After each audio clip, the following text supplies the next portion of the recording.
Namaste. Welcome back to Smriti. Dr. Sharda Purnasanti garu, thank you for coming back again. We are in episode 8.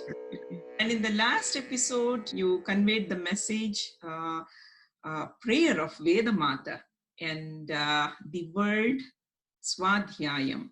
And what do we have today? Manas. Okay. My Manas conveys pronouns to you and all my viewers. And it is very predominant word for a human being. How do we explain that? Manasvarupa darshanam manasvabhava shodhanam manas samadhi sampadam manognya tattva bhasuram tvadiya pada sevaya hi jayate nirantaram mahamatim mahagiram namami veda mataram.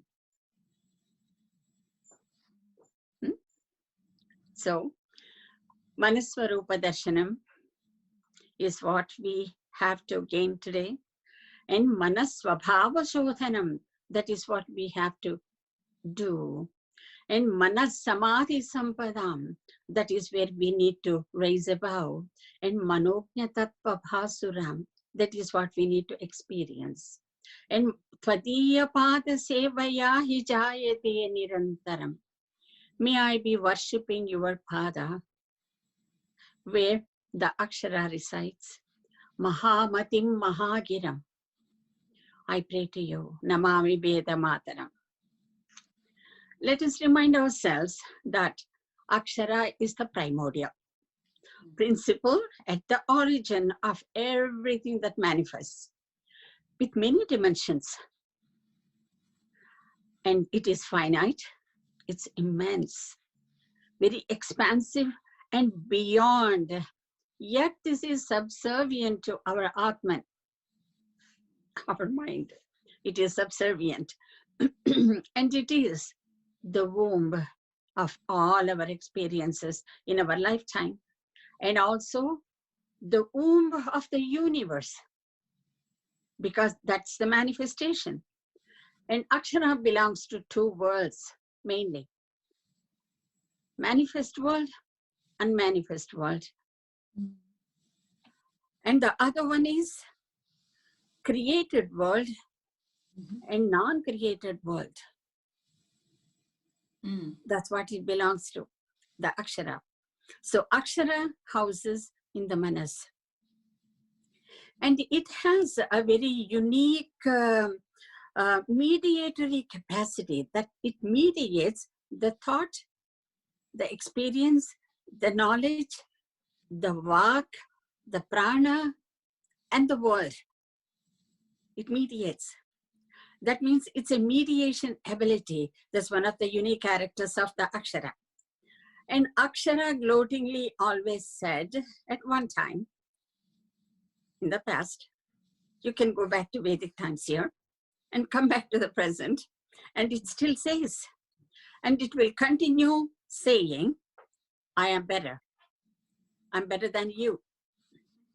Akshara says, I am better than you and yourself, because whatever you know, I make it all known. The Akshara makes it all known. And I communicate to you. I allow you to express.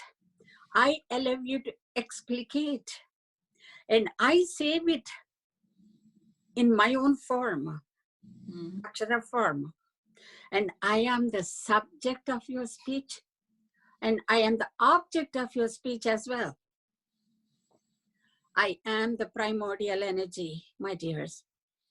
At the same time, I get created by you. I am both. It's a duality that we live in. The potential of Akshara stays in dual worlds. So Akshara has 36,000 forms of fire sparks, elements. It's called Vispulingas. Okay? And there is a mantra, it says, Yadhau Sudipta Pavakaha Vispulingaha Sahasrasaha prabhavante. And it says it comes out as pulling us. That means every syllable, every sound that we make comes out like that. And what happens here? And then this akshara comes. We need to find out, to understand the ardham of the akshara that it carries, we need to address 4 aspects. Okay. One is rucham. Previous episode, we talked about rutam cha swadhyaya pravachane cha rutam. The next one is para, beyond. And there is one more, vyoma, the space, cosmic space. And then comes akshara, the sparks, whispering us. We need to talk about these 4 to understand akshara, artha that it carries with it. So, rucha means sensorial energy transforming into universal energy. We are the microforms. Cosmos is the macro, Brahmanda. And the sensorial energy of our being transforming into universal energy is called richa. Okay? And the ru, when it happens, that means when the sensorial or when the cosmic energy comes into the sensorial areas, it manifests as a sound like the rikara. That is the rushitva shakti. And we will go a little further down with that little later. Means, what it means is, the universal energy is capsulated into microforms. When it manifests, it comes through the cerebral retroflex sounds. Because it's a connection between the external and the internal. That is Bahirakasha, Ghatakasha. Okay, it's the connection. So what is happening here? Cha, cha is the second letter there. Cha is Indraschakaraha, the Indriya capacity. That means the sensorial capacity is symbolized or articulated or expressed or explicated as Chakara. So Brahmatva, the Brahma Shakti, the Prana Shakti, the cosmic universal energy is coming into this microform and picking up the sensorial energy and the knowledge, and it's coming out in the form of a word. So that is one thing that we need to look at. And the second one, as I mentioned, is Parama. Para. Para means knowledge of non-local area, non-local realms. Once we perceive anything, that means we are bringing into our jnana paridhi. That means that becomes local to you and me. Any knowledge that is non-local is para. Any knowledge that is in our jnana paridhi, in our conscious world, which we can reach, just like you pick up a word, that becomes local. That means prapanchika, panchabhuta. These are formed by the panchabhuta of the micro. So what is happening here?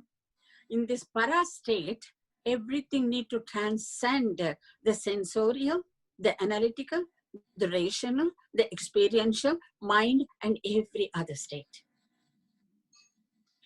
And that means this has to raise above the jiva and the manas and the prana also. So energy at its highest potential state, beyond the power of senses and emotional mind or rational mind or analytical mind or experiential mind or anyone, is what is called para. Okay, if for this, annadeha, manodeha, jnanadeha, we have the consciousness of all these 3 worlds. We know it, we do. So we need to transcend that too. So what is happening? Jnana karma, knowledge and act. We being with 5 senses, born with 5 senses, subtle body, emotional body, intellectual body, where the breath energy transforms into action, we need to raise above. That is, the mind, soul, body are in union when the para is getting. They cannot be separate. They need to be in unison. Okay, so at that moment, the I-ness, that means the I in us, loses its identity. I doesn't exist anymore. The para exists. So the third one is Vyoma. As I mentioned, 4 components we talked about. Vyoma. Vyoma is a place. The dictionary meaning is the Akasha. Space. Space element. The space element devoid of our skin is the Akasha, the Antariksha, the Vyoma. But if it's within, there is a space inside us where all these act. That is Manas, Buddhi, Mano, Buddhi, Chitta, Ahankaras. Everything starts functioning there. That is called Vyoma. So place where breath, intellect, emotion, speech ability, inherent thinking potentiality, and combined with action as a universal energy, it happens within. That means all these 4 live, house, harbor in this area. So this can be achieved or perceived. This area, that is the Vyoma within, can be perceived only with contemplation, concentration, single-pointedness, yoga, inner discipline, and emotional stability. Sitoshna sukha dukkeshu samaha sangha vivarjitaha. Bhagavad Gita says, Samadukham, samam. We need that. And so the inner beings, inner realms, are the human beings' inner realms are called Vyoma. Okay, and now there is one more point I would explain, the 4th point, that is Akshara. The Akshara, what you and I talk, the East and the West. Even in Latin, there are Aksharas. They use Aksharas, but the Akshara has only form. It is not, it's only Prayoga state, using utility. So what happens is when they do mantras in Latin, there's a tick, tick, tick, tick, tick, tick, tick, or tuck, tuck, tuck, tuck, tuck, tuck. That means only Shabda, noise. There is no, Shabda has the Shakti, Artha has the Shakti. Shabda Shakti is the main element in the West. Please remember this one. All the worldly languages, the Shabda Shakti is the most important. So the mantra that we do with the meaning, Artha is the primary in the East. The Tantra with the sound, the Shabda is the primary. There is a difference between the two. So Artha Prayogam, Shabda Prayogam. Okay. And then Aksharartham, Akshara Shakti. These are the various aspects that we do. And there is something called majestical spell in the West. They use only Shabdas. And who talked about these things in the East? We said, and it's our responsibility to mention the names and think about those scholars. I was going to ask you. Shakatayana, Spotayana, Apishila, Kashakritsna, another scholar, Aindra, Chandra, Shakapurni, and at the present time, in our contemporary times, Aurobindo talked about Aksharavadam. That means Akshara is the main component in human existence that creates the entire perception of the world and perception of self and living and life. All these things. And so this is, in the Drishti, it is mentioned in 4 ways. Prano vai Vasishta Rishihi, Mano vai Bharadvaja Rishihi, Shrotram vai Vishwamitra Rishihi, Prajapati vai Jamadagni Rishihi, Vag vai Vishwakarma Rishihi. Of all the things, one I would say Vishwakarma, the universal creation manifestation, is because of the Vag. That is Akshara. So the speech ability, articulation, sound explication, everything because of our sensorial experience and the manas that we have. And we as a human being, we are a part of this cosmos, this universal energy. And what connects us to is the Akshara, the pronunciation, the utterance of our being. Okay. And we will pick up few other words in our next episode. And I thank you all. Vani, thank you very much for this opportunity. Thank you, Sarada garu. What a wonderful 15 minutes or so it was in this episode.